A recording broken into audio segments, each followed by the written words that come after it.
আমার বাজানদেরকে বলবো, পর্দা আলে মা বোনদেরকে বলবো, বাজান কলব পরিষ্কার করো। এরপর দুনিয়ার থেকে বিদায় নিয়ে কবরের পথে রওনা করো। বাজান বলকের বাদশা ইব্রাহিম বিন আদহাম রাহমাতুল্লাহ আলাইহি মুসাফির তার দরবারে যাইয়া বলে, বাদশা সালাম দিয়া আপনার এই মুসাফির খানায় আমি একটু থাকতে চাই। বাদশা বলে, বোকা মুসাফির, এইটা হলো আমার স্থায়ী বাড়ি, রাজসিংহাসন, এইটাকে তুই মুসাফির খানা বানাইছো, তুই তো আমার ইজ্জত নষ্ট করছো। তখন মুসাফির বলে, বাদশা রে, ভুল হইলে মাপ চাই। বাদশা স্থায়ী বাড়ি কাকে বলে, মুসাফির খানা কাকে বলে? তখন বাদশা বলে, বাড়ির দরজায় ঘর দেখছো? দেখছি, ওইটা হইলো মুসাফির খানা। হুজুর, ওইটার পরিচয় কি? বলে, পথিক রাস্তায় চলতেছে, সন্ধ্যা হয়ে গেল, অস্থায়ী ভাবে রাত্রি যাপন করলো, পরদিন উঠে তার গন্তব্যের দিকে চলে যায়, এইভাবে অস্থায়ী ভাবে আসে যায়, একে বলে হে মুসাফির খানা। বাচ্চা স্থায়ী বাড়ি কাকে বলে? যেখানে সব সময়ের জন্য মানুষ থাকে। তখন মুসাফির বলে, বাদশা রে, তাহলে দুনিয়া সৃষ্টির পর থেকে মনে হয় আপনি এই বাড়িতেই আছেন। তখন বাদশা বলে, বোকা মুসাফির, না না, আমার আগে ছিল আমার আব্বা। বাদশা, আপনার আব্বা কোথায়? সে তো কবরে চইলা গেল। বাদশা, আপনার আব্বা কি আসবে না? বলে, না মুসাফির, একবার দুনিয়া থেকে মানুষ বিদায় নিয়ে কবরে গেলে আর দ্বিতীয়বার আসে না। বাদশা, আপনার আব্বার আগে কে ছিল? আমার আব্বার আগে ছিল আমার দাদা। বলে, সে কোথায়? সেও তো কবরে। বলে, সেও কি আসবে না? না আসবে না। তখন মুসাফির হলো, বাদশা রে, আপনি মনে হয় চিরজীবন থাকবেন।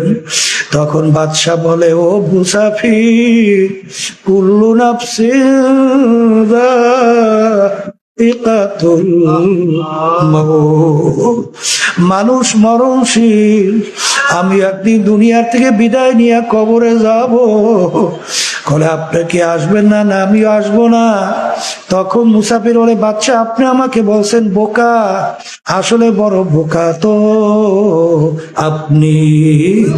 ও বাদশা, আপনার বাড়ির দরজায় মুসাফির খানা, একবার মানুষ থাইকা চইলা গেলে আবার এসে ইচ্ছা করলে থাকতে পারে, কিন্তু আপনার এই মুসাফির খানা থেকে যদি একবার কেউ বের হয়ে যায় আর কোনদিন আসে না। মুসাফির হাম এহা সবাই কবর আখের ঠিকানা, কোই আগে রওয়ানা হ্যায়, কোই পিছে রওয়ানা। বলার সঙ্গে সঙ্গে বাদশার চিন্তার পরিবর্তন ঘটে গেল। আমি এই বাদশাহী দিয়া কি করব? আমি এই সম্মান সম্পদ দিয়া কি করব?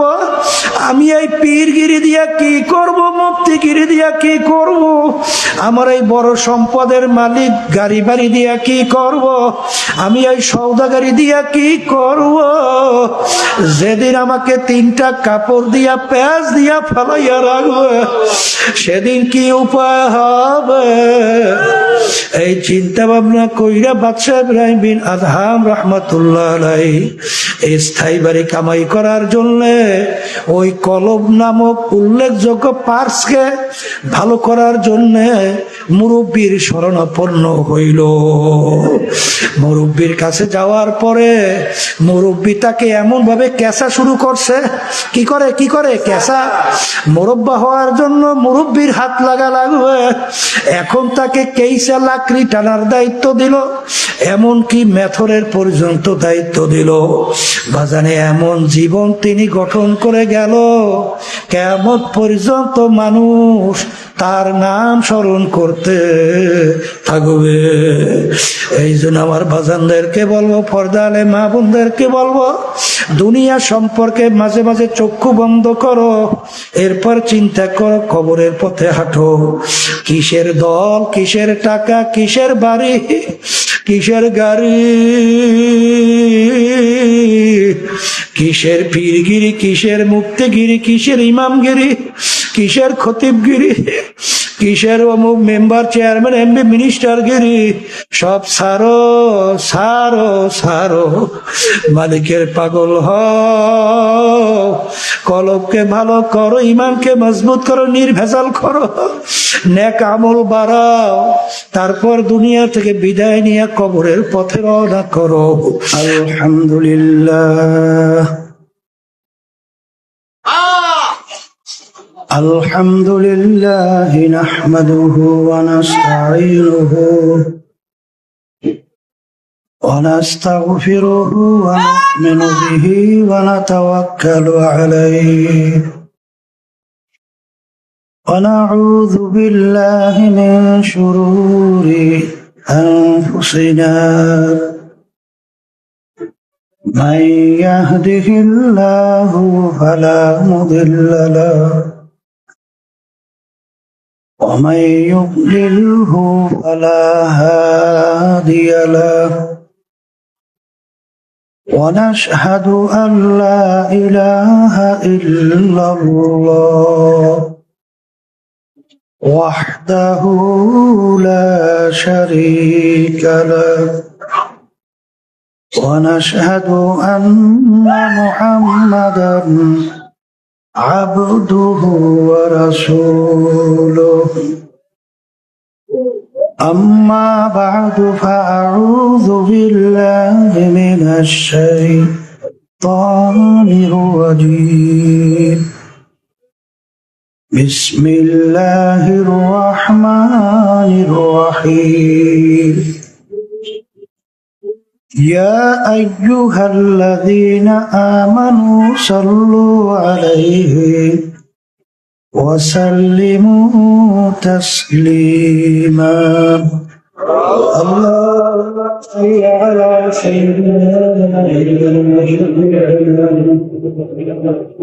حبيبنا ومولانا محمد صلى الله عليه وعلى آله وصحبه وبارك وسلم اللهم صل على سيدنا ونبينا شفيعنا وحبيبنا ومولانا محمد صلى الله عليه وعلى آله وصحبه وبارك وسلم اللهم صل على سيدنا ونبينا شفيعنا وحبيبنا ومولانا محمد صلى الله عليه وعلى آله وأصحابه وبارك وسلم أعوذ بالله من الشيطان الرجيم بسم الله الرحمن الرحيم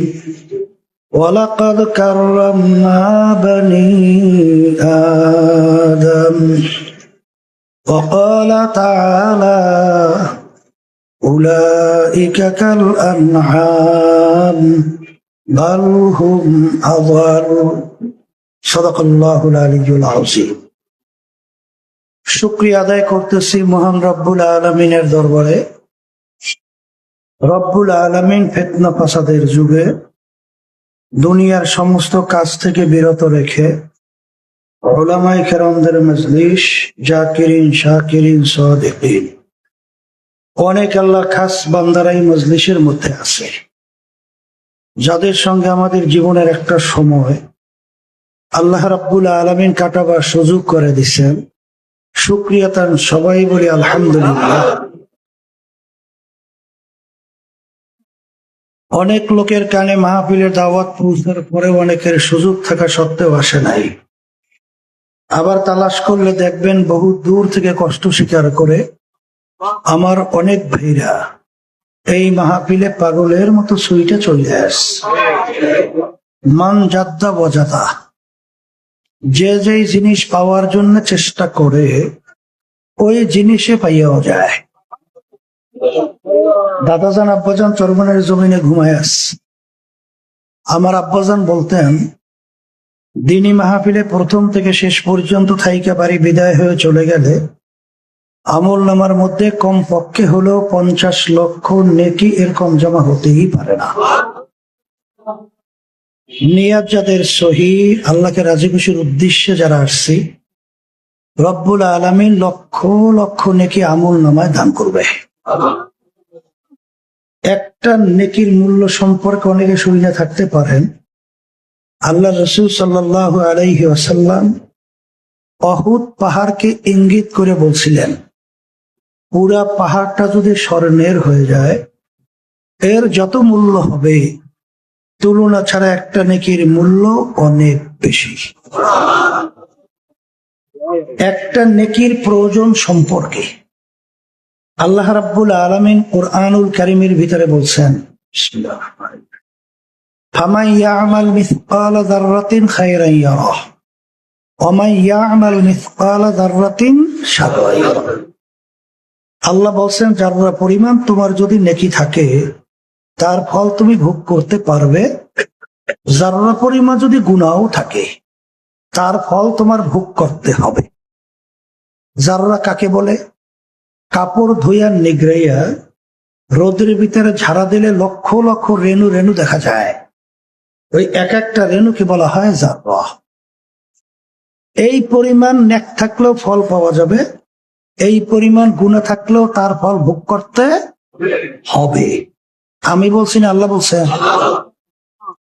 এখন আমার ভাইদেরকে বলবো, আজকে যারা মাহফিলে আসছে, নিয়াত যাদের সহি, আল্লাহ কবুল করলে 1-2 নেকি না, লক্ষ লক্ষ নেকি আমল নামে আল্লাহ দান করবে না? কথা বলে না।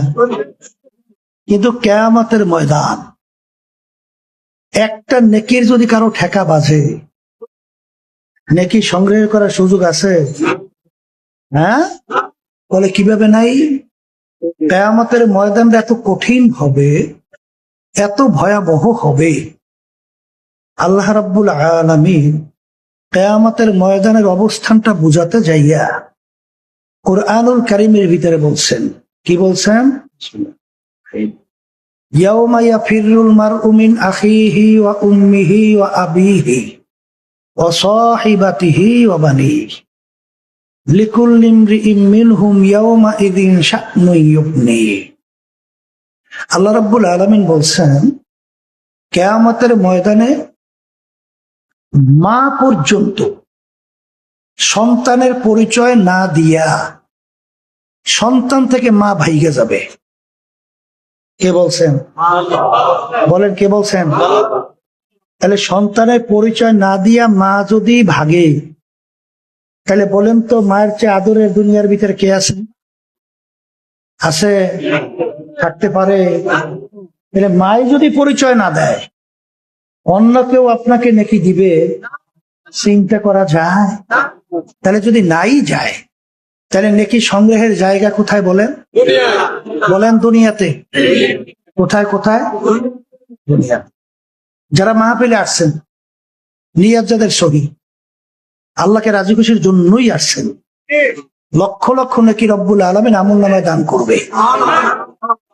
তাহলে আমরা যারা মাহফিলে আসছি, জিতছি না ঠকছি?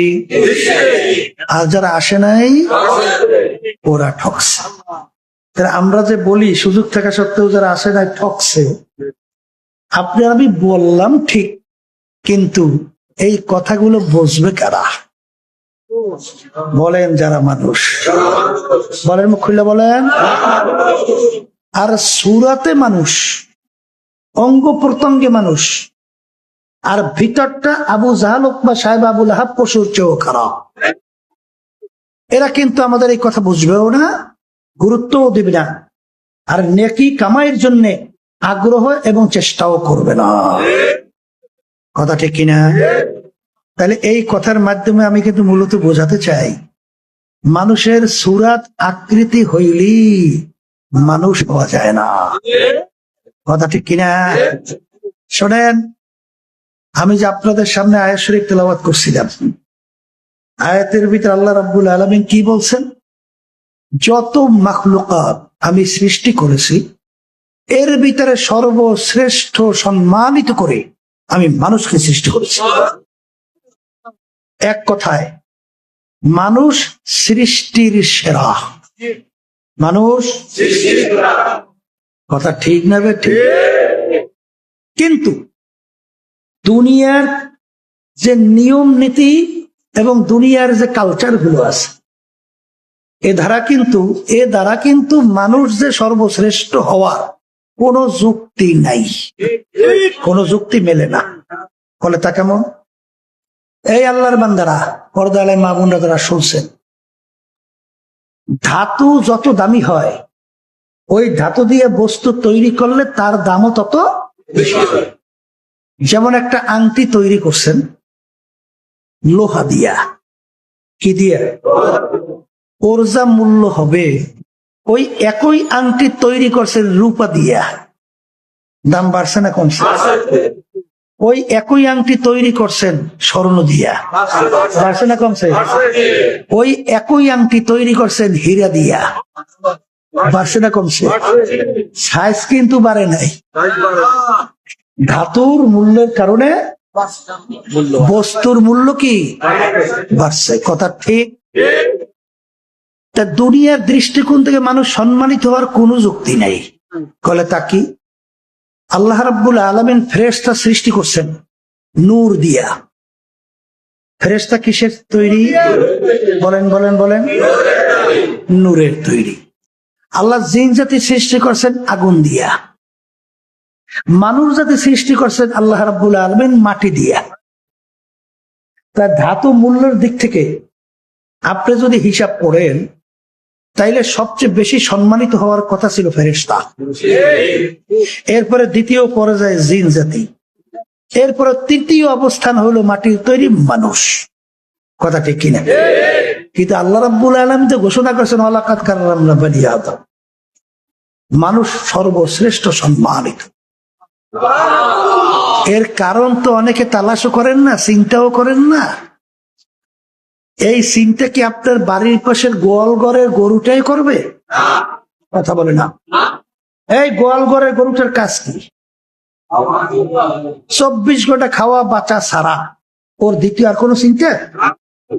মাঠের ভিতরে যখন গরু নিয়ে যান, ওই যে ঘাসের ভিতরে মুখ লাগায় শুধু খাইতেই থাকে। সন্ধ্যার সময় যখন বাড়ি নিয়ে আসেন, আবার ওই চারির ভিতরে খানা দেয় না, খাইয়া লইয়া পায়খানা প্রস্তাব কইয়া শুইয়া রাত্রটা কাটাইয়া আবার যখন ভোরে মাঠের ভিতরে নান, কাজ কি? কথা বলেন না কেন? হ্যাঁ, ও কি অজু টজু করে মসজিদে গেছে মুয়াজ্জিন আছেন? তারপরে রোজার মাসে রোজা রাখছে? রাখে নাই। তোর 24 ঘন্টা ডিউটি কি? বলেন খাওয়া বাসা, খাওয়া বাসা, খাওয়া বাসা। বলে এক শ্রেণীর মানুষ আমাদের সমাজের মধ্যে নাই। 24 ঘন্টা তার শুধু চিন্তা কেমনে কামাই করবে, কেমনে খাইবে, কেমনে বাঁচবে, শুধু খাওয়া বাসা, খাওয়া বাসা, খাওয়া বাসা। ঠিক। আমি আমার ভাইদেরকে বলবো, মানুষ সর্বশ্রেষ্ঠ সম্মানিত আল্লাহ ঘোষণা করছেন। আবার আল্লাহ রাব্বুল আলামিন কিন্তু ওই যে অন্য আয়াত আমি তেলাওয়াত করছি, ওই আয়াতের ভিতরে আল্লাহ বলে এক শ্রেণীর মানুষ চতুষ্পায় জানোয়ারের মতো। আমি বলছি না, আল্লাহ বলছেন গরু ছাগল ভেড়া। এরপরে আল্লাহ বলতেছেন তার চেয়েও খারাপ। এরপরে অন্য আয়াত আল্লাহ বলছেন শাররুল বারিয়া, এক শ্রেণীর মানুষ কুকুর, শ্রীগা, শুকুরের চেয়েও খারাপ। কে বলছেন? এখনই বুঝবেন। এই আবু জাহালের নাম শুনছেন? আবু জাহাল শুনছেন না?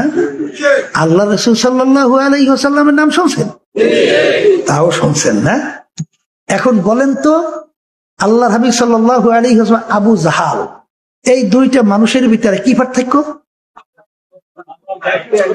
এই জন্য কবি বলতেছেন, শোনেন, গর্বা সুরাত আদমে সাবুদে, গর্বা সুরাত আদমে সাবুদে, আহমাদু বুদু জেহলে হাম এক সাবুদে। আল্লাহ রাসূল সাল্লাল্লাহু আলাইহি ওয়াসাল্লামকে দেখতে চোখের দিক থেকে, পায়ের দিক থেকে, কানের দিক থেকে, নাকের দিক থেকে, হাতের দিক থেকে, অন্যান্য অঙ্গ প্রত্যঙ্গের দিক থেকে আবু জাহালের আবু জাহাল এবং আল্লাহ হাবিবের ভিতরে অঙ্গ প্রত্যঙ্গে পার্থক্য কি? কথা বলেন না কেন? আসলে পার্থক্য? আবু জাহেলের চক্ষু কয়টা? আল্লাহ রাসূল সাল্লাল্লাহু আলাইহি ওয়াসাল্লাম চক্ষু কয়টা? হাতের দিক থেকে সমান না বেশি কম? পায়ের দিক থেকে? কিন্তু আল্লাহ রসুলের নাম শুনলে দুরূদ শরীফ পড়া কি হয়? বলেন ওয়াজিব হয়। আর আবু জাহালুর নাম শুনলে আমাদের জবান থেকে বের হয় লানাতুল্লাহি আলাইহি, আল্লাহর গজব ওর উপরে পড়ছে, আরো বেশি বেশি পড়ুন। কি বাহ্যিক কোনো পার্থক্য দেখা যায়? তাহলে একটা জায়গায় পার্থক্য আছে, বলেন একটা জায়গায় পার্থক্য আছে। যেমন ওমর রাদিয়াল্লাহু তাআলা আনহুর নাম শুনছেন? অর্ধেক দুনিয়ার রাজা তো করছিল না? বাংলাদেশের মতো প্রায় 200 দেশের রাজা, ঠিক কিনা? আচ্ছা, যখন কাফেরদের অন্তর্ভুক্ত ছিল ওমর ফারুক রাদিয়াল্লাহু তাআলা আনহু, এর সে জঘন্য দ্বিতীয় আর কেউ ছিল? আল্লাহর হাবিবকে কতল করতে রওনা করছে, খাপ থেকে তরবারি বের করে, যে আল্লাহ রাসূল সাল্লাল্লাহু আলাইহি ওয়াসাল্লামকে কতল করার জন্য রওনা করে, এর চেয়ে খারাপ দ্বিতীয় আর কেউ থাকতে পারে? তাহলে সবচেয়ে জঘন্য খারাপ, কথা ঠিক? অল্প সময়ের ব্যবধানে ওই খোলা তরবারি নিয়েই আল্লাহ রাসূল সাল্লাল্লাহু আলাইহি ওয়াসাল্লাম সহ সাহাবায়ে কেরামদেরকে নিয়ে রাজপথে প্রকাশ্যে নারায়ে তাকবীর, আল্লাহু আকবার স্লোগান দিয়া ইসলামের পক্ষে রাস্তায় নামছিল কি নামে নাই? আচ্ছা, এখন বলেন তো, একটু আগের ওমর আর একটু পরের ওমর পার্থক্য হয়েছে? কই পার্থক্য কই? আগে যখন নাকি আল্লাহর হাবিবকে কতল করতে রওনা করছে, চক্ষু ছিল কয়টা? আর এখন যে আল্লাহর হাবিব সহ ইসলামের পক্ষে নামছে, এখন চক্ষু 4টা। হ্যাঁ, তাহলে তখন ছিল হাত 2টা, এখন হাত 5টা না 2টাই? হাত পাও অঙ্গ প্রত্যঙ্গ কোন পার্থক্য? তাহলে কোন পার্থক্যের কারণে একটু আগে ছিল যেই মানুষটা সবচেয়ে জঘন্য খারাপ, সেই লোকটা এখন শ্রেষ্ঠ মাখলুকাতের মধ্যে হয়ে গেল? কোন জায়গায় পরিবর্তন হইল? তাহলে একটা জায়গায় পরিবর্তন হয়েছে, কথা ঠিক কিনা? ওই জায়গাটা নাম হলো আল্লাহ। সবাই বলেন আলহামদুলিল্লাহ। তাহলে এক কথা আমি যেটা মূলত বোঝাতে চাই, মানুষের সম্মান বাড়ে কমে কলবের উপরে ভিত্তি কইরা, নট কোন বংশের উপরে ভিত্তি কইরা নয়, কোন পীর মুফতি মুহাদ্দিস শাইখুল হাদিস, বড় শিক্ষিত, বড় সওদাগর, বড় অর্থ সম্পদের মালিক, বড় বাকচতুরতার ডক্টরেট, FRCS, MBBS, বড় বড় BCS ক্যাডার, এর উপরে মেম্বার, চেয়ারম্যান, MP, মিনিস্টার, এর উপরে ভিত্তি করে মানুষের সম্মান বাড়ে এবং কমে না। মানুষের সম্মান বাড়ে কমে ওই কলবের উপরে ভিত্তি কইরা। জোরে বলেন কথা ঠিক কিনা? একটা উদাহরণ দিলেই, বেশি উদাহরণ দেব না। বেলাল হাবশী রাদিয়াল্লাহু তাআলার নাম শুনছেন? দুনিয়ার চলার মতো কোন যোগ্যতা গুণ তার মধ্যে নাই। তাহলে হুজুরটা কি? দুনিয়ায় চলার জন্য বংশ বড় হওয়া লাগে, তাহলে সমাজে তার একটা দাম পায়, কথা ঠিক না? ঠিক। কিন্তু বেলাল হাবশী রাদিয়াল্লাহু তাআলার বংশ সবচেয়ে নিচু হাবশ বংশ। বংশের দিক থেকে কি বলেন? নিচু। আচ্ছা, ওদিকে আবার চেহারা সুরাতের দিক থেকে একেবারে কালো। কালো মানুষ দেখছেন? কালো মানুষ দেখেন না? কি ঢকপট আছে? এই তাহলে চেহারার দিক থেকেও কালো, নাই ঢকপট। ওদিকে আবার গোলামের ছেলে গোলাম, তার আব্বাও গোলাম, সেও গোলাম। গোলামের ছেলে গোলামের মূল্য কি সমাজে থাকে? ওদিকে চেহারাও নাই, বংশও নাই, ওদিকে আবার গোলামের ছেলে গোলাম। ওদিকে আবার টাকা পয়সার দিক থেকে নিঃস্ব। গোলামের ছেলে গোলাম, পয়সা পাইবে কই? নাই পয়সা। ওদিকে আবার শিক্ষার দিক থেকে বকালাম, দস্ত কত জানে না। তাই দুনিয়া চলার জন্য যা গুণ একটাও আছে। ওদিকে আবার জবানটা বাজে তোতলা, কি দুনিয়ায় চলার জন্য কোনো গুণ আছে? কিন্তু আল্লাহ এবং আল্লাহ রসুলের কাছে তার সম্মান আসতে বলে সম্মানের শেষ আছে। আল্লাহর হাবিব সবে মেরাজে গেছিলেন, বেহেশতের ভিতরে খরমের আওয়াজ। ভাই জিব্রাইল কিসের খরমের আওয়াজ? বলে আপনার বেলালের খরমের আওয়াজ। আল্লাহু আকবার। আল্লাহ রসুল সাল্লাল্লাহু আলাইহি ওয়াসাল্লাম যখন বেহেশতে ঢুকবে, যেই বাহনের উপর আল্লাহ হাবিব বসা থাকবে, সেই বাহনের রশিটা কার হাতে থাকবে? সুবহানাল্লাহ। তাহলে আল্লাহর হাবিব সাল্লাল্লাহু আলাইহি ওয়াসাল্লাম তাকে সহ বেলাল হাবশী রাদিয়াল্লাহু তাআলা আনহু প্রথম বেহেশতে ঢুকবে। কি বোঝে? কোন গুণ আছে? তাহলে কোনো গুণ নাই, এত সম্মান বাড়ল কেন? বলে নাই কলবের উপরে ভিত্তি কইরা। কথা ঠিক। এখন আমার ভাইদেরকে বলবো, পর্দারে মা বোনদেরকে বলবো, শোনেন, এই যে বাড়ি ঘরের কাজ কর্ম সব ফালাইয়া এত রাত্র পর্যন্ত এই যে মাহফিলে বসে রয়েছেন, একটা লক্ষ্য উদ্দেশ্য আশা নাই? না নাই না, উদ্দেশ্য ছাড়াই আইছে। আসলে একটা উদ্দেশ্য, সেই উদ্দেশ্যটা কি? চিরস্থায়ী শান্তির জায়গায় বেহেশতে যাব,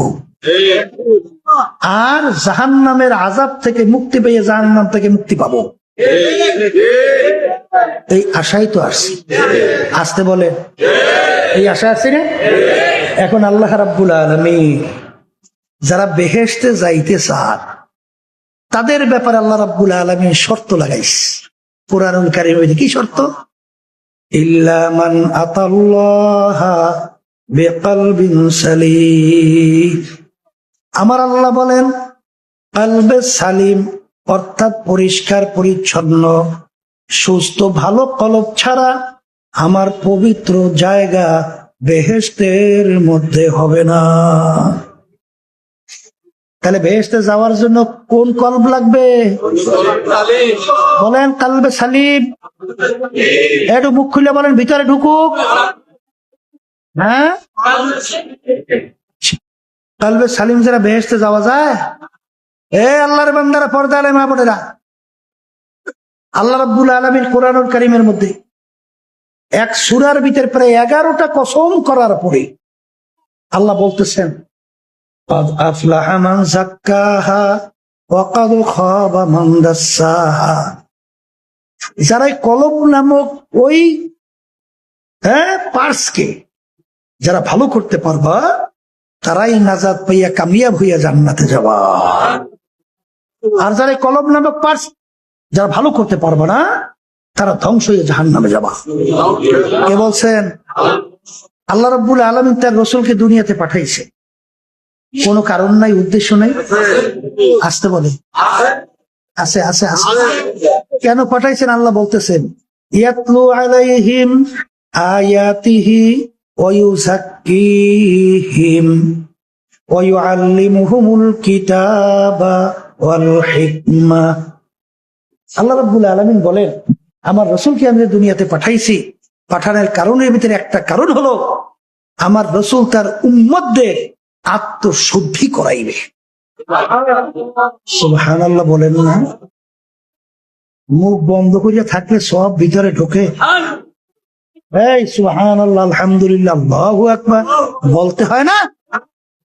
কে জোরে বলেন, কথা ঠিক না বেঠে? তাহলে এখন কি বুঝলেন? আত্মশুদ্ধি দরকার আছে। এখন বলতে পারেন, হুজুর আত্মশুদ্ধিটা কি?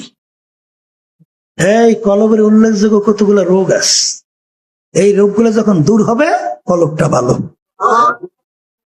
আর রোগগুলো যতক্ষণ থাকবে কলব খারাপ। কথা ঠিক? যাদের কলব ভালো হইবে, হুশ থাকতে জীবন থাকতে একটা মিথ্যা কথা কোনো দিন বলতে পারবে না। আসতে বলে কি বলতে পারবে না? বর্তমানে কিন্তু ইসলামের নামে দল বাইরেছে বাংলাদেশের মধ্যে। পা হইতে মাথা পর্যন্ত বলতে গেলে সব মিথ্যায় পরিপূর্ণ। তাহলে বুঝতে হবে কলব খারাপ। আমি বাজানদেরকে বলি, আল্লাহ রাসূল সাল্লাল্লাহু আলাইহি ওয়াসাল্লামের উপাধি কি ছিল? বলেন আল আমিন। উপাধি কি মুসলমান দেশ না বিজাতিরা দেশ হলো আল আমিন, মানে সত্যবাদী। এর সে সত্যবাদী আর থাকতে পারে না। আল্লাহ রসুলের উপাধি কি? বলেন সত্যবাদী। আচ্ছা, আবু বকর বলেন সিদ্দিক। কি পাইছেন লকব? সত্যবাদী। কথা বলে না? আল্লাহ রাব্বুল আলামিন হুকুম করেছেন ওয়াকুনু মাস সাদিকিন, তোমরা সত্যবাদীদের সঙ্গে স্পর্শে যাও, তাদের দলভুক্ত হও, তাদের সঙ্গে সম্পর্ক রাখো। কার হুকুম? তাই যারা ইসলামের নামে দল দাবি করিয়া মিথ্যা বলে, ওরা আল্লাহর হাবিবের দলভুক্ত হইতে পারে না, ওরা সাহাবায়ে কেরামদের দলভুক্ত হতে পারে না, ওরা আল্লাহর হাবিবের নির্দেশ অনুযায়ী তাদের সাথে সম্পর্ক আল্লাহর হুকুম অনুযায়ী রাখা যাবে না। যারা রাখবা তারা তোমাদের নিজেদের কোরআন হাদিস নিজেরা বানাইয়ে লইও, এইবার বেহেশতে যাইও। আল্লাহ এবং আল্লাহ রসুল যে কোরআন এবং হাদিস পাঠাইছে এবং আল্লাহ হাবিব যে হাদিস শুনে গেছে, এই কোরআন এবং হাদিস অনুযায়ী বেহেশতের রাস্তা আমরা দেখি না। যদি থাকে বুঝেই বললেন কি কি বাগানরা কথা ঠিক না বেঠি? এই কোরআনুল কারীমে প্রত্যেক নামাজ আল্লাহ শিক্ষা দেয় ইহদিনাস সিরাতাল মুস্তাকিম। পড়েন না? এই সিরাতাল মুস্তাকিম কোনটা? আল্লাহ বলতেছেন সিরাতাল্লাযীনা আন'আমতা আলাইহিম, মালিক যেই পথে চলার পরে আপনার পক্ষ থেকে যাদের উপরে আপনার নেয়ামত বর্ষিত হয়েছে তাদের পথে আমাদেরকে চালান। এখন কাদের উপর আল্লাহ নেয়ামত বর্ষিত হয়েছে? অন্য আয়াত আল্লাহ রাব্বুল আলামিন তাদের পরিচয় দেয়, মিনান নাবিয়্যিনা ওয়াস সিদ্দিকিনা ওয়াশ শুহাদাই ওয়াস সালিহিন ওয়া হাসুনা উলাইকা রাফিকা। আল্লাহর রহমত নেয়ামত বর্ষিত হয়েছে কাদের উপরে? বলেন নবীদের উপরে। এরপরে বলেন সিদ্দিকীনদের উপরে। সিদ্দিকীন অর্থ কি? আসতে বলে তাই যারা মিথ্যুক তাদের উপরে তো আল্লাহর রহমত হয় না? আল কিযবু ইউহলিক, হাদিসের মধ্যে আসছে। আল্লাহ রাসূল সাল্লাল্লাহু আলাইহি ওয়াসাল্লাম বলেন মিথ্যাবাদী ধ্বংস। কথা ঠিক না বাটি? এই আল্লাহর বান্দারা, পাগলামি মনে করছেন না? জোর করে আল্লাহর বেহেশতে যাবে? হ্যাঁ, কোরআন বা হাদিসের রাস্তার বাইরে? আমি আমার বাজানদেরকে বলি, শোনেন, যার থেকে একবার মিথ্যা প্রমাণিত হয়, যার থেকে একবার মিথ্যা প্রমাণিত হয়, তার সাক্ষী কোনো দিন আর গ্রহণযোগ্য হয় না। শরীয়তের মাসালা ঠিক আছে না ভুল করছে? ঠিক আছে না ভুল করছে? যে মিথ্যুক তার সাক্ষী গ্রহণযোগ্য, কোনোদিন গ্রহণযোগ্য না। যার থেকে একবার মিথ্যা প্রকাশিত হয়, ওর সনদে হাদিস বয়ান করা জায়েজ আছে? তার থেকে হাদিস গ্রহণ করা জায়েজ আছে? তার থেকে হাদিস বয়ান করলে সেটা কি গ্রহণযোগ্য হবে? হবে না। কারণ হাদিস বয়ান করার জন্য, বর্ণনা করার জন্য এই যারা নাকি রাবি থাকবে, সনদ যাদের থেকে আপনি আল্লাহর হাবিব পর্যন্ত সাল্লাল্লাহু আলাইহি ওয়াসাল্লাম যাবেন, তার ভিতরে একটা শর্ত হলো আদালত। কথা কয় না? কি থাকা লাগবে? আদালত, সত্যবাদী, ন্যায়পরায়ণ। মিথ্যুকেরা এই সমস্ত মানুষের ঈমান ধ্বংস করতেছে। এই যে যুদ্ধ চলছিল কিছুদিন আগে, ইরান আমেরিকা ইসরায়েল চলছিল না? Iran America. আচ্ছা বলেন তো, যত সংবাদ প্রকাশিত হয়েছে এর ভিতরে মিথ্যে বলছিল কারা? আমেরিকা আর খ্রিস্টানরা না, ইহুদিরা না? তাহলে মিথ্যা বলে খ্রিস্টানরা, মিথ্যা বলে ইহুদিরা, মিথ্যা বলে বিজাতিরা, মিথ্যা বলে ধ্বংস, বাতিল, বদমাই, অসত্য, শয়তান, এরা বলে মিথ্যা। কথা ঠিক কি? আল্লাহর হাবিবের উপাধি আলামী, আবু বকরের উপাধি সিদ্দিক। আল্লাহ রাব্বুল আলামিন সম্পর্ক রাখতে বলে সত্যবাদী। আর আল্লাহ রাব্বুল আলামিন বলে মিনান নাবিয়্যিন ওয়াস সিদ্দিকিন ওয়াস শুহাদা ওয়া হাসুনা উলাইকা। তাহলে আমার বাজানদেরকে বলবো দলাদলি বুঝি টুজি না, ওইসব পাগলামি বাদ দেন, ইজম বাদ দেন, কওম বাদ দেন, বংশ বাদ দেন। আমি চিটাগাঙ্গিয়া, আমি সিলটি, আমি বরিশালী, এইসব কিন্তু কবরে পরিচয় নাই। সিলেটের জন্য কবরে প্রশ্ন 3টা, চিটাগাংয়ের জন্য কবরে প্রশ্ন 3টা, নোয়াখালীর জন্য কবরে প্রশ্ন 3টা। না কয়টা? না ভিন্ন ভিন্ন। এই কবরে সিলেটি এলারা যাবে, চিটাগাং এলারা যাবে, বরিশাল এলারা যাবে। কি বলবে? মান রব্বুকা ওমা দীনুকা ওয়া মান নাবিয়ুকা। এই 3 প্রশ্নের মধ্যে কোথায় কিন্তু নাই তুমি চরমোনাই, না সারসিনান, না পুরপুরা, না জয়পুর, না তুমি আওয়ামী লীগ, না বিএনপি, না জাতীয় পার্টি, না তুমি জামাত, না তুমি আদার্স অন্য অন্য অন্য অন্য। পাওয়া যায়? পাওয়া যায়? তাহলে দলের পিছনে পড়ছেন কে? ব্যাপার কি? এই বিভিন্ন ইসলামের পিছনে পড়ছেন কে? বিভিন্ন গোত্রের পিছনে পড়ছেন কেন? আপনার কবরে কি দল যাবে? না সিলেটি এলারা যাবে, না চিটাগাং এলারা যাবে?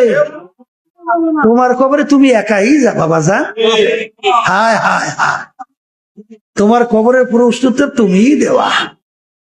আমার আব্বাজান রাহমাতুল্লাহি আলাইহি বলতেন, বাজান তোমরা আমাকে অনেকে ভালোবাসো, আমি ফজলুল করিম ভালোই বুঝি, কিন্তু আমি ভালো করে চিন্তা ভাবনা করে দেখছি, আমি ফজলুল করিম যেদিনে কবরে চলে যাব, তোমরা যদি ফুলের মালা একটার পর একটা গাইথা আমার কবরকে ভইরা রাখো, আর আমার আল্লাহ যদি আমাকে কবরে মাপ না করে, ওই ফুলের মালা আমার কিছু আসে যায় না। আর যদি তোমরা জুতার মালা একটার পর একটা গাইথা আমার কবরকে তোমরা ভইরা রাখো, আর আমার আল্লাহ যদি আমাকে কবরে মাপ কইরা দেয়, ওই জুতার মালা আমার কিছু আসে যায় না। কথা ঠিক কিনা? এই জন্য আব্বাজান বলতেন, যারা চরমোনাইতে আসেন আপনাদেরকে পরিষ্কার ভাবে আমি বলছি, যতক্ষণ পর্যন্ত আপনাদেরকে আমি কোরআন এবং হাদিস অনুযায়ী আপনাদেরকে পথ দেখাবো, পথ চলতে বলবো, কথা মানার জন্য বলবো, ততক্ষণ পর্যন্ত আপনারা আমার কথা মানবেন, শুনবেন, চলবেন। আর যখন কোরআন এবং হাদিসের বাহিরে কোনো পথ দেখাবো, কোনো কথা মানার জন্য নির্দেশ করব, তখন আপনাদের ওয়াজিব হবে আমার থেকে সইরা ভাইগা যাওয়া। এই কথা পুরান মুজাহিদের কেউ মনে আছে? আল্লাহু আকবার। দেখেন তো ব্যাপারটা কেমন। তাহলে বুঝা গেল কবরে কোনো পরিচয় চলে চলে চলে চলে চলে, যদি নাই চলে আফসোস আফসোস। এই জাতীয় নির্বাচন গেছে 2026, দেখে না? হ্যাঁ, শোনা যায় অনেক চরমোনাইয়ের মুজাহিদ, অনেক ইসলামী আন্দোলন সহ সহযোগী সংগঠনের, তারা নাকি এই জাতীয় নির্বাচনের সময় ইসলামের পক্ষে বাক্স কয়টা ছিল একটু বুঝতে কইছে না, না বুঝতে কইছে? একটার বাহিরে ইসলামের পক্ষে কোনো বাক্স বাংলাদেশে আর ছিল? হ্যাঁ, যদি কারো জানা থাকে, আমার জানা নেই, যদি আপনাদের জানা থাকে আমাকে একটু জানাইয়ে। কয়টা ছিল বলতে পারেন? হুজুর, জামাত এবং তার সঙ্গে যে ইসলামী দলগুলো ছিল, হুজুর এরা নির্বাচন করছে না? জামাতের নেতৃত্বে জোট হয়েছিল 11। কথা ঠিক কিনা? আমরা প্রথম করছিলাম সমঝোতা, এটা জোট না। যখন সুযোগে তারা এটা ব্ল্যাকমেইল কইরা আমাদের থেকে ছিনাই নিয়া তখন তারা জোটের রূপরেখা তৈরি কইরা নেতৃত্বের আসীনে বসে গেছে। এখন আমাদেরকে ড্রাইভ করবে, মানে এখন আমাদেরকে চালাইবে, মানে চতুর্দিক আটকাইছে। এখন যাবা কোন জায়গা দিয়া, সুযোগ তো নাই। কিন্তু আল্লাহর মাই আলমের পাই, আল্লাহর মাই ওরা তো বুঝতে পারে নাই যে এই যে এমন কায়দায় আটকাইছি, এত বেরোনোর কোনো সুযোগ নাই।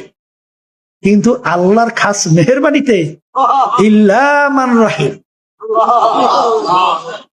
দেখা দৃষ্টিতে কোনো পথ নাই, কিন্তু আমার মালিক শত হাজার পথ বের করে দেয়, তাই না? তখন জামাতের নেতৃত্বে যে জোট হয়েছিল, আমরা তো আল্লাহর রহমতে বের হয়ে আসছি। কেন বের হয়েছি? আমরা ঘোষণা করছিলাম ইসলামের পক্ষে বাক্স হবে একটা। যখন জামাত ঘোষণা দিল তারা ক্ষমতায় যেতে পারলে শরিয়া অনুযায়ী, ইসলাম অনুযায়ী রাষ্ট্র চালাবে না, প্রচলিত আইনে দেশ চালাবে। আপনারা শুনছিলেন মনে হয় না? আচ্ছা, এইটা শোনার পরে তখন আমরা কি করি? আমরা তো ইসলামের দল, আমরা তো এই সমঝোতায় গেছিলাম ইসলামের জন্য, কথা ঠিক না বেঠিক? এখন যেখানে ইসলাম নাই সেখানে আমরা থাকি কিভাবে? এখন তো ক্ষমতার দ্বার প্রান্তে। যদি এই সমঝোতায় এই অবস্থায় থাকতাম, হয়তোবা ইসলামী আন্দোলন দেখা দৃষ্টিতে হয়তোবা 20-30টা 25টা সিটও আসনও এমপি হয়ে যাওয়ার সম্ভাবনা ছিল, কথা ঠিক না বেঠিক? এখন এই মুহূর্তে এই ক্ষমতার মোহ থেকে ওই সময় বের হয়ে আসা, বলা সহজ, শোনাও সহজ, ব্যাপার কিন্তু অত সহজ না। কিন্তু ইল্লা মান রাহিম, যার উপরে আল্লাহর রহমত হবে, আল্লাহর মায়া, আল্লাহর নজর রহমতের আসবে, তার জন্য কোনো ব্যাপারই না, কথা ঠিক কিনা? ওই সময় যখন তারা ঘোষণা দিল, এরপরে দেখি কি ভারতের সঙ্গে গোপনে বারবার বৈঠক করে। কিরে, ভারতের লাগে বৈঠকটা কিসের? সমঝোতা করলাম আমরা, বৈঠক নেবে আমাদের সাথে, ভারতের লাগে বৈঠক কিসের? তা আবার ভারতের পররাষ্ট্র মন্ত্রণালয় থেকে সেখানে প্রকাশ করছে না, ধারাবাহিকতার অংশ, মানে বৈঠক চলতেছিল র্যান্ডাম, এর ভিতরে একটা অংশ মানে এই একটা প্রকাশ হয়েছে পাইলাম। খ্রিস্টান মিশনারির সাথে বৈঠক করে, সেখানে যাই মহিলাদেরকে বললে আসে ক্ষমতায় গেলে আর ইসলাম অনুযায়ী দেশ চালাবো না, শুনছিলেন আপনারা? এরপর দেখে আমেরিকার সাথেও বৈঠক করে, এরপরে দেখি কার্যক্রম সব ইসলাম বলে। তাকি জামাতের আমির বলছিল, শুনছিলেন? ছেলেদেরকে ছেলেরা সরো, মেয়ে বন্ধুরা আসো, ছেলেরা সরো, মেয়ে বন্ধুরা আসো, বৈষম্য দূর করব। কি দূর করে? আমি আমার বাজানদেরকে একটা প্রশ্ন রেখে যাই, আচ্ছা বলেন তো, ছেলে মেয়েদের ভিতরে পার্থক্যতা কে রাখছে? আমি? কোন আলেম, কোন পীর, কোন মুফতি মুহাদ্দিস? কে রাখছে? কে রাখছে? আচ্ছা, এই যে 43 বছর গেল স্বাধীনতার পরে, এই 43 বছর করে ইসলামী দল ক্ষমতায় ছিল, তারা রাষ্ট্র চালাইছে। তাহলে ইসলামী দল ক্ষমতায় না গেলে বৈষম্য তো হারা বানায় নাই, কথা কয় না? তাহলে বৈষম্য বানাইছে কে? বুঝা শুনে কইছে, কোন দিকে পা দিছে? যদি কে এই কথা বুঝা শুনি না বইলে থাকে কাফের, যদি বলেন কথা ঠিক না ঠিক? এই বৈষম্য, এই দূরত্ব এবং এই পার্থক্য তো আমি করি নাই, এটা আল্লাহ করছে। তাহলে তুমি বৈষম্য দূর করে, আল্লাহ বৈষম্য করছে? আউযুবিল্লাহি মিন যালিক। আল্লাহ মাফ করেন আমাকে সহ সবাইকে। বুঝতে বলছে না বুঝতে বলছে আমি জানি না। এখন বিভিন্ন এই অবস্থান দেখার পরে বলেন তো, আমরা ইসলামী দল ওখানে থাকতে পারি? হ্যাঁ, তখন তো ইসলামের পক্ষের একটা বাক্স নিয়ে বেরোয় গেছি। বেরোয় যাওয়ার পরে খেয়াল করছিলাম কি, আমার মনে একটা খেয়াল ছিল যে যখন ইসলামের পক্ষে একটা বাক্স দিয়ে দেয় লইছি, তাহলে আলেম ওলামারা এবং দিনদাররা নামাজিরা এইবার মনে হয় এই বাক্সের পক্ষে আওয়াজ তুললে সহযোগিতায় আল্লাহর ফজলে নামবে। কথাটা বুঝছেন? কিন্তু আর বললাম না, কথা বলছেন, কিন্তু আর বললাম, দুঃখই থাইকে গেল। ইসলাম আগাইবে কিভাবে? অনেকে আবার বিভিন্ন কায়দায় বলে এই পদ্ধতিটা তো না জায়েজ, গণতন্ত্র। কথা ঠিক না? এই আমাদের নীতিমালার ভিতরে কোন গণতন্ত্র রাষ্ট্র চালাবো আছে? আপনারা কি নির্বাচনী ইশতেহার আমার টেলিভিশনে ভাষণ শুনছিলেন? শুনছেন না? কি বলছি? পরিষ্কার বলি নাই যে আল্লাহ আমাদেরকে ক্ষমতায় নিলে ইসলাম অনুযায়ী, শরীয়ত অনুযায়ী দেশ চালাবো? না বলি নাই? তাহলে আমরা কি গণতন্ত্র প্রতিষ্ঠা করব না ইসলাম? তাই যারা নাকি এই কথা বলেন, বাজানদেরকে বলবো, বাজান, এই দেশের ভিতরে যারা সরাসরি যুদ্ধ কইরা, কতল কেতাল কইরা আপনি ইসলামকে ক্ষমতায় নেবেন, আমি ওই মাসালায় যাব না, সেই পরিবেশ আছে কিনা একটু চিন্তা করে দেখেন। আর যদি না থাকে, আপনি যদি চুপ থাকেন, তাহলে এই জমিন কিন্তু ফাঁকা থাকে না, এই জমিন কিন্তু আগাছা জন্মায়। আগাছা জন্মাইলে স্পেনের ইতিহাস পড়ে, সেই স্পেনের মধ্যে 750 বছরের মধ্যে যেখানে মুসলমানরা রাজত্ব করছিল, সেই স্পেনের ভিতরে এখন তালাশ করলে মুসলমানের চিহ্ন পাওয়া যায় না। কোথায় গেল মুসলমান? আস্তে আস্তে গোড়া সব কাইটিয়া তারপর সবাই ফেলাইছে বড় গাছ। কথা ঠিক কিনা? এখন এই জাতীয় নির্বাচনে ইসলামের বাক্স ছিল কয়টা? একটু মুখ খুলে জোরে বলেন। একটা যদি থাকে, এই একটা বাক্সের ব্যাপারে যারা চরমনায়ের মুজাহিদ দাবি করে, মুরিদ, যারা ইসলামী আন্দোলন, সহযোগী সংগঠন, কোরআন শিক্ষা বোর্ডের কমিটি, হালকা তালিম কমিটি, যদি কেউ ওই জাতীয় নির্বাচনে এই ইসলামের পক্ষে বাক্সে একটা ভোট বাড়াবার জন্য চেষ্টা না করে চুপ রয়েছে, কি রয়েছে? বলেন, মুখ খুলে বলেন, চুপ। দ্বিতীয় পর্ব হইল তলে তলে অন্য প্রার্থীর পক্ষে কাজ করছে, আর এক শ্রেণী যারা প্রকাশ্যে কাজ করছে। এই 3 শ্রেণী পেয়েছি না? এই 3 শ্রেণী জেলা থেকে শুরু করে, বিভাগ থেকে শুরু করে, কেন্দ্র থেকে শুরু করে, একেবারে তৃণমূল ওয়ার্ড পর্যায় পর্যন্ত কোন কমিটি, কোন সদস্য পদেও থাকতে পারবে না।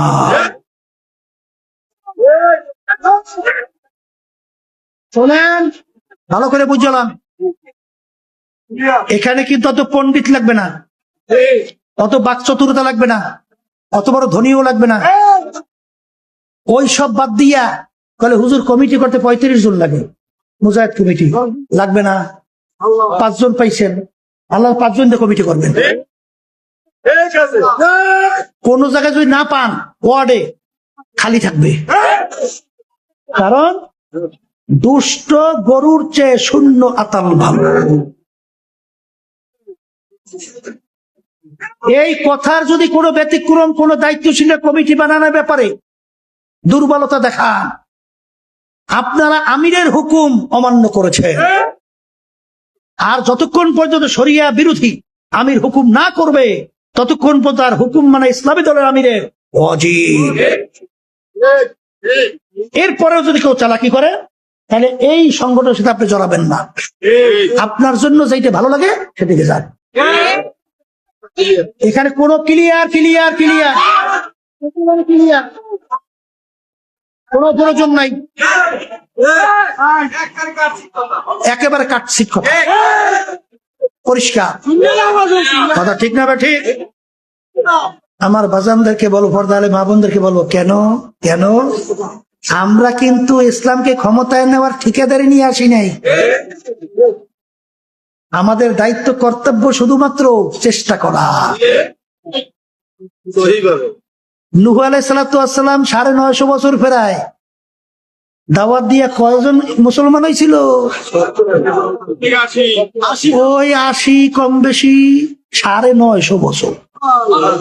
এতে আমার আল্লাহর নবী নবুয়তি খাই, ঠিক আছে? হ্যাঁ, পারছে। অনেকে আবার হাসতামশা করে, অনেকে বলে যে চরমনের মাঠ খালি, চরমনে বিশ্ব মাহফিল হয় না, লোক হয় না, ওরা মনে মনে খুশি, আমরা যে অন্যদিক দিয়ে খুশি এত ওরা বোঝে না।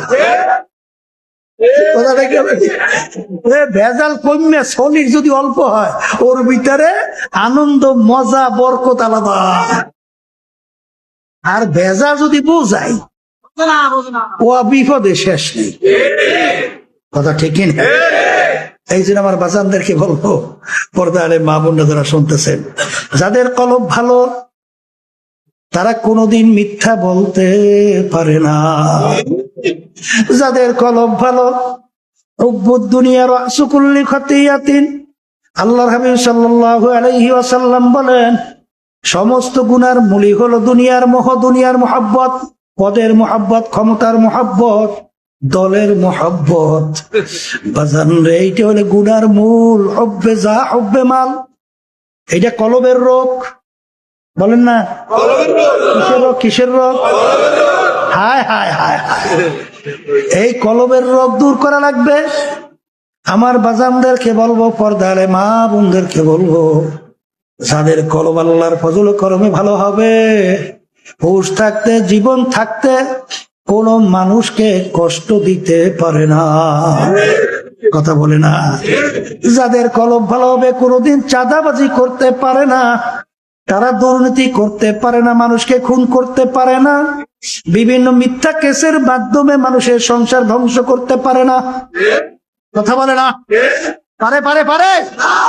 তাই যদি নাই পারে, আমার বাজানদেরকে বলবো, পর্দারে মা বোনদেরকে বলবো, বাজানরে আল্লাহ রাব্বুল আলামিন তার হাবিবকে দুনিয়াতে পাঠাইলেন কিসের জন্য?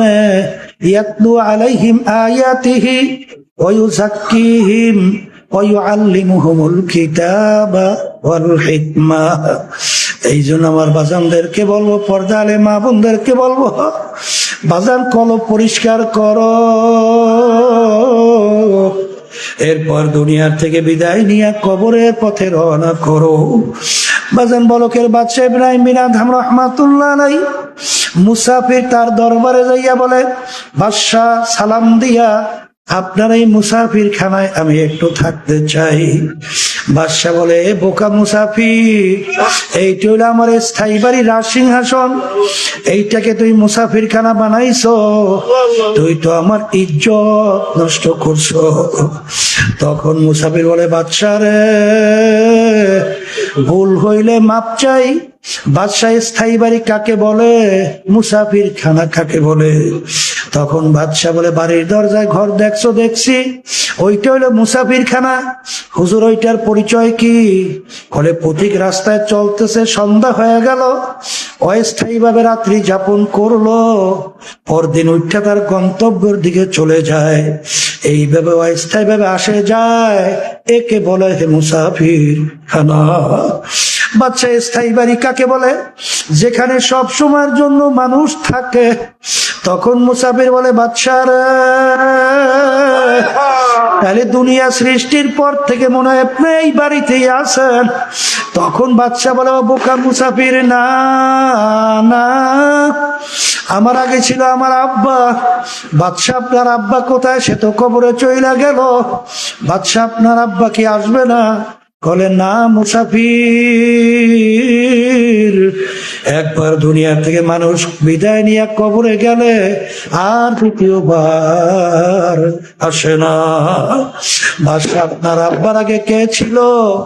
আমার আব্বার আগে ছিল আমার দাদা। কলে, সে কোথায়? সেও তো কবরে। কলে, সেও কি আসবে না? না আসবে না। তখন মুসাফির হলো, বাদশা রে, আপনি মনে হয় চিরজীবন থাকবেন। তখন বাদশা বলে, ও মুসাফির, কুল্লু নাফসিন যায়িকাতুল মাউত, মানুষ মরণশীল, আমি একদিন দুনিয়ার থেকে বিদায় নিয়ে কবরে যাব। বলে, আপনি কি আসবেন না? না, আমিও আসবো না। তখন মুসাফির বলে, বাচ্চা, আপনি আমাকে বলছেন বোকা, আসলে বড় বোকা তো আপনি। ও বাদশা, আপনার বাড়ির দরজায় মুসাফির খানা, একবার মানুষ থাইকা চইলা গেলে আবার এসে ইচ্ছা করলে থাকতে পারে, কিন্তু আপনার এই মুসাফির খানা থেকে যদি একবার কেউ বের হয়ে যায়, আর কোনো দিন আসে না। মুসাফির হাম এহা সবাই কবর আখের ঠিকানা, कोई आगे रवाना है कोई पीछे रवाना। বলার সঙ্গে সঙ্গে বাদশার চিন্তার পরিবর্তন ঘটে গেল। আমি এই বাদশাহী দিয়া কি করব? আমি এই সম্মান সম্পদ দিয়া কি করব? আমি এই পীরগিরি দিয়া কি করব? মুফতিগিরি দিয়া কি করব? আমার এই বড় সম্পদের মালিক গাড়ি বাড়ি দিয়া কি করব? আমি এই সওদাগারি দিয়া কি করব? যেদিন আমাকে 3টা কাপড় দিয়া প্যাঁচ দিয়া ফালাইয়া রাখবে, সেদিন কি উপায় হবে? এই চিন্তা ভাবনা কইরা বাদশাহ ইব্রাহিম বিন আদহাম রাহমাতুল্লাহ আলাইহি স্থায়ী বাড়ি কামাই করার জন্য ওই কলব নামক উল্লেখযোগ্য পার্সকে ভালো করার জন্য মুরব্বীর শরণাপন্ন হইল। মুরব্বীর কাছে যাওয়ার পরে মুরব্বী তাকে এমন ভাবে কেসা শুরু করছে। কি করে কেসা? মুরব্বা হওয়ার জন্য মুরব্বীর হাত লাগা লাগবে। এখন তাকে কেইসা লাকড়ি টানার দায়িত্ব দিল, এমনকি মেথরের পর্যন্ত দায়িত্ব দিল। বাজানে এমন জীবন তিনি গঠন করে গেল, কিয়ামত পর্যন্ত মানুষ তার নাম স্মরণ করতে থাকবে। এই জন্য আমার বাজানদেরকে বলবো, পর্দালে মা বোনদেরকে বলবো, দুনিয়া সম্পর্কে মাঝে মাঝে চক্ষু বন্ধ করো, এরপর চিন্তা করো, কবরের পথে হাঁটো। কিসের দল, কিসের টাকা, কিসের বাড়ি, কিসের গাড়ি, কিসের পীরগিরি, কিসের মুফতিগিরি, কিসের ইমামগিরি, কিসের খতিবগিরি, কিসের অমুক মেম্বার, চেয়ারম্যান, এমপি, মিনিস্টারগিরি, সব সারো সারো সারো। মালিকের পাগল হও, কলবকে ভালো করো, ইমানকে মজবুত করো, নির্ভেজাল করো, নেক আমল বাড়াও, তারপর দুনিয়া থেকে বিদায় নিয়ে কবরের পথে রওনা করো। কারণ বাজান রে, ইস্কান্দার বাদশা তাম দুনিয়ার বাদশাহী করছিল। এন্তেকালের আগে ওসিয়াত করলো, আমার এন্তেকালের পরে আমাকে গোসল করাইয়া, কাপড় পরাইয়া, হাত 2টা বাহিরে রাইখা, খাটের ভিতরে উঠাইয়া, শহরটাকে ঘুরাইয়া, তারপর আমাকে দাফন কইরো। তিনি দুনিয়া থেকে বিদায় হওয়ার পরে খাটের ভিতরে উঠাইয়া, হাত 2টা বাহিরে রাইখা, শহরটাকে ঘুরায়। যারা বোঝে না তারা বলে, দেখছো বাদশাহ জীবন আমাদের থেকে খাজনা এবং ট্যাক্স নিল, এখন মরার পরেও কেমন হাত পাইতে আছে, মনে হয় খাজনা এবং ট্যাক্স। তখন বিজ্ঞ আলেমরা বলো, বোকারা তোরা তো বোঝো নাই, বাদশাহ সিকান্দার ইন্তেকালের আগে ওসিয়াত করছিল, মৌতের পরে কাপড় পরাইয়া, খাটের ভিতরে উঠাই, হাত 2টা বাহিরে রাইখা, শহর ঘুরাইয়া দাফন করার জন্যে। তিনি তামাম দুনিয়ার মানুষকে বুঝাতে চায়, হে তামাম দুনিয়ার মানুষেরা, আমি বাদশাহ সিকান্দারের মতো এত বড় বাদশাহ মনে হয় দ্বিতীয় আর কেউ হইতে পারবি না। তামাম দুনিয়ার বাদশাহী করলাম, কিন্তু যখন আমি কবরে রওনা করলাম, একেবারে খালি 2টা হাত নিয়ে কবরে রওনা করলাম, আর কিছুই নিতে পারলাম না। এই জন্য আমার বাজানদেরকে বলবো, বড়লোক আমার বাবাদেরকে বলবো, পর্দালে মা বোনদেরকে বলবো, মাঝে মাঝে একটু চক্ষু বন্ধ করো, মোরাকাবা করো। বাজানে আরামের বিছানা একদিন সাইরা মাটির বিছানায় তোমাকে নিয়ে রাখবে। সেদিন তোমার কোথায় গাড়ি, কোথায় বাড়ি, কোথায় তোমার টাকার গরম, কোথায় দলের গরম, কোথায় তোমার বংশের গরম, কোথায় শিক্ষার গরম, কিছুই থাকবে না। এই জন্য আমার বাজানদেরকে বলবো, দুনিয়া কিন্তু একেবারে অল্প সময়ের দুনিয়া। কারণ কিয়ামতের ময়দানে একজন আর একজনকে প্রশ্ন করবে, ভাই কাম লাবিসনা, আমরা দুনিয়ার মধ্যে কতদিন ছিলাম? একজনে বলবে লাবিসনা ইয়াওমান আও বা'দা ইয়াউম, একদিন অথবা একদিনের কিছু অংশ মনে হয় দুনিয়ায় ছিলাম। আর একজন বলবে না না না, ফাসআলিল আদিন, যারা হিসাব রাখছে তারাই বলতে পারবে আমরা দুনিয়ার মধ্যে কতদিন ছিলাম। আমার কাছে তো মনে হয় আমি ঘরের এক দরজার থেকে ঢুকলাম, অন্য দরওয়াজা থেকে বের হইয়া আসলাম, এরকম ঢুকলাম বের হইলাম, ঢুকলাম বের হইলাম, এইটাই তো আমার কাছে দুনিয়ার জিন্দেগি মনে হয়। এ বড়লোক আমার বাবারা, একটু মাঝে মাঝে চক্ষু বন্ধ করো, একটু পিছনের দিকে তাকাইয়া দেখো, মনে হয় যেন সব কালকের ঘটনা। ওদিকে আয়নার সামনে যখন চেহারার দিকে তাকাই, তখন দেখি কাঁচা দাড়িগুলা পাইকা সাদা হইয়া গেল, দাঁতগুলা পইরা গেল।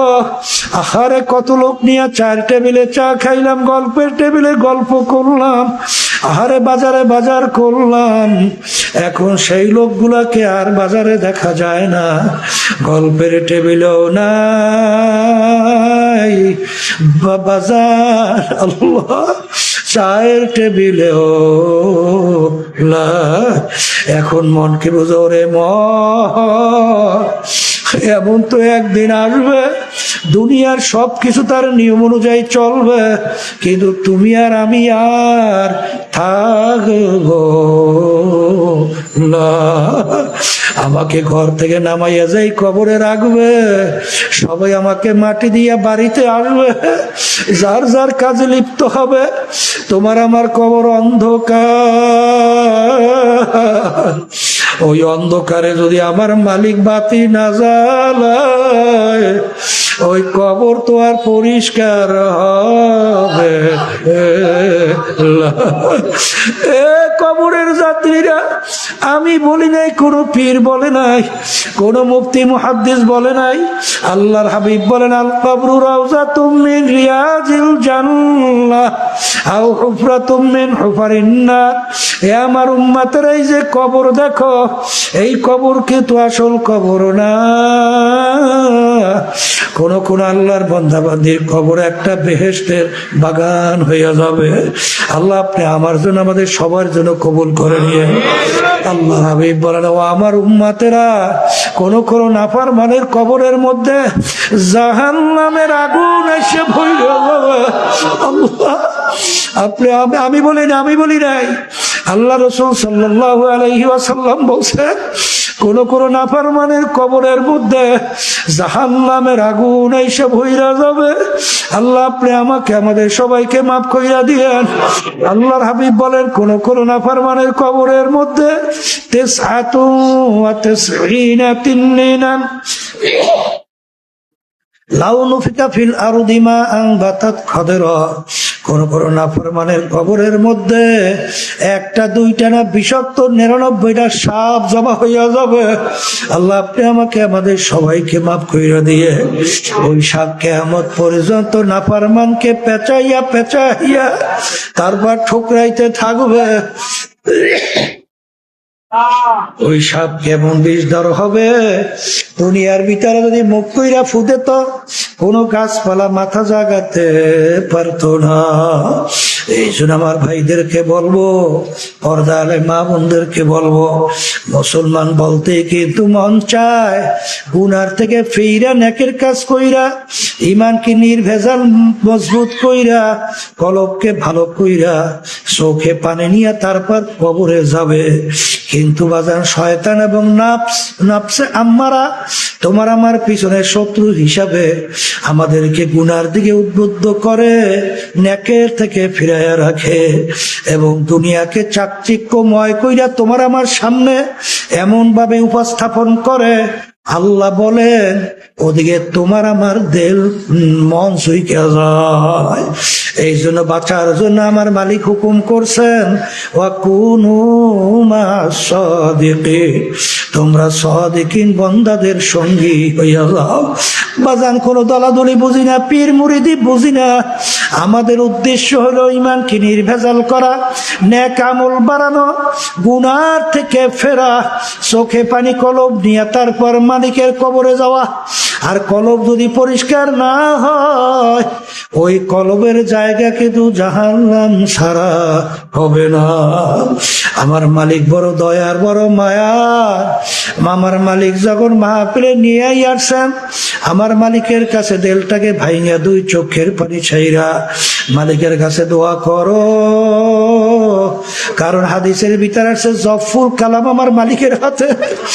আমার মালিককে যদি ডাক দেওয়ার মতো দিতে পারো, মুহূর্তের মধ্যে তোমার আমার দিলকে ঘুরাইয়া দুনিয়া মুখীতে আল্লাহ মুখী কইরা দিতে পারে কি পারে না? বাজান চেষ্টাও নাই, তদবিরও নাই, খালাসও নাই। এই জন্য আল্লাহু আকবার শেখ সাদি রহমাতুল্লাহ আলাইহি তিনি বলেন, কারিমা বে বখশায়ে বর হালে মা কে হাসটা মাসিরে কামান্দে হওয়া। আমার মালিকের দরবারে কান্দে আর বলে, মালিক আমি নফসে আম্মারার জিনজিরের মধ্যে, শিকলের মধ্যে, রশির মধ্যে আবদ্ধ হয়ে গেলাম।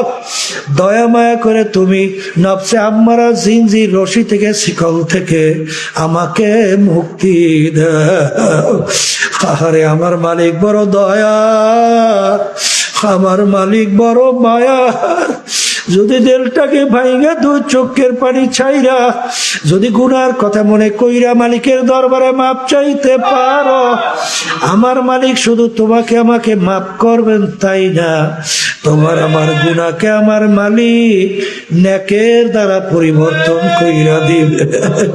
আর মনকে মাঝে মাঝে বুঝাইও, আর এই কথা ডাক দিয়া বইল, মন এমন ঘরে যাইতে হবে যেই ঘর নাই বাতি,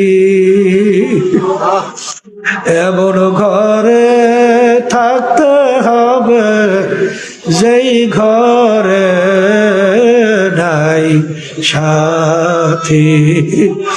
ও মুসাফির বান্দো গাঠুরি বহুদূরে ঠিকানা, আজ ভি জানা কাল ভি জানা কবর আখের ঠিকানা। আল্লাহু এ ঘরের মা বোনেরা হাত উঠাও, গুনার কথা মনে করো, দু চোখের পানি ফেলাও, মালিকের দরবারে কান্দ,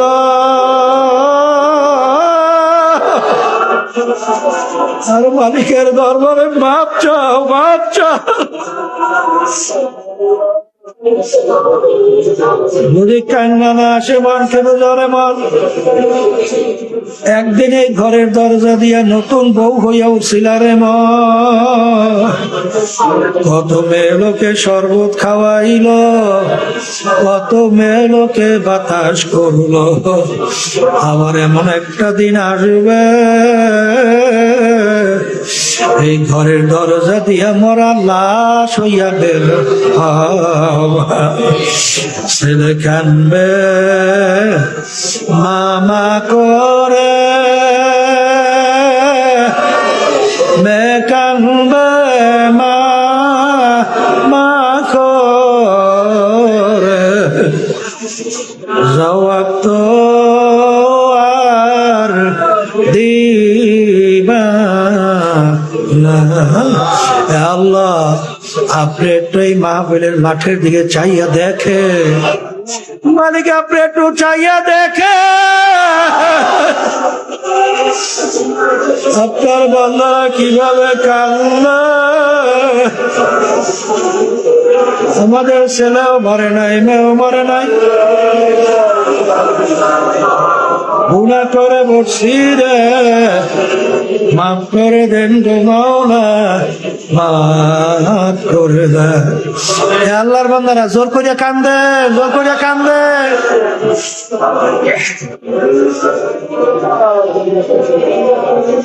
সম্পদ নষ্ট হয়ে গেলে চোখের ভিতরে পানি আসে, সন্তান নষ্ট হয়ে গেলে চোখের ভিতরে পানি আসে।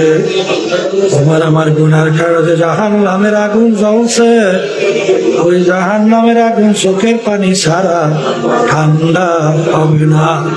হে আল্লাহ, যাদের উসিলায় এই মাহফিল হইল, যারা এই মাহফিলের জন্য শেষ টাকা নিয়ে সাহায্য করলো, আমরা যারা মাহফিলে উপস্থিত হয়ে গেলাম, আমাদের সবাই উপরে খাস মেহেরবানি নাযিল করেন আল্লাহ।